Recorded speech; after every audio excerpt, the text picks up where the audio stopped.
ኃጢአት እየሰራን ክፉ ነገር ለማድረግ እየተነሳሳን ህሊናችሁ አረ ይሄ ነገር ልክ አይደለም ብላችሁ ያቃል አረ ይሄን ነገር አቁመው ብላችሁ ያ ድምጽ ስነ ልቦናችንና ክፉ ነገር ማድረግ እንደማንችልና ልናደርግ እንደማይገባ የሚነግረን የሆነ ድምጽ አይደለም እግዚአብሔር ነው።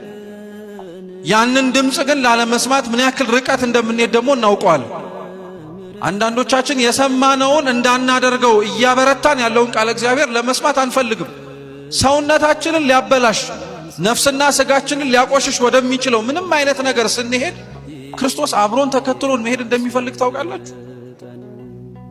ማርያም መግደላዊት የምታስታውሷት ከሆነ ወይም ባለሽቷ ማርያም የምትባለው ጌታችን ኢየሱስ ክርስቶስን የሄደበት ቦታ ሄዳ ሽቱ ሰብራ ራሱ ላይ አርከፍክፋ በእግሩ ደግሞ ወድቃ በእንባዋ እያራሰች በፀጉሯ ታብሶ የነበረው ጌታችን ኢየሱስ ክርስቶስ እኮ በለምጻሙ በስምዖን ቤት ስለገባ እኮ ነው።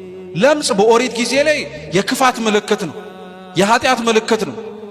ዘማዊ ሆና እሷ ያ ለምጽ በግንባሯ ላይ በሰውነቷ ላይ አልነበረም። እንግዲህ እግዚአብሔርን ቸርነት እስኪያስቡ ከዝሙትና ክፉ ከምንላቸው ኃጢአቶች የትኛው ይበልጣል ቢባል የምናበላልጠውን ኃጢአት መቼም የኃጢአት ትንሽ ትልቅ የለውም። ሁሉም ኃጢአት ወደ ሲኦል ያስገባል።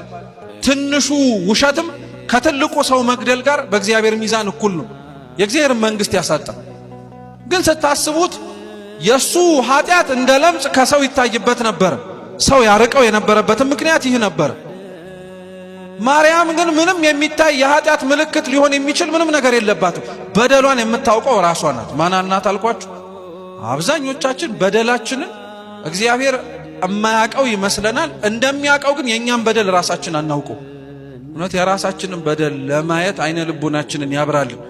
ክፉነታችን የሚመነጨው የራሳችንን በደል ካለማየት ስለሆነ ነው።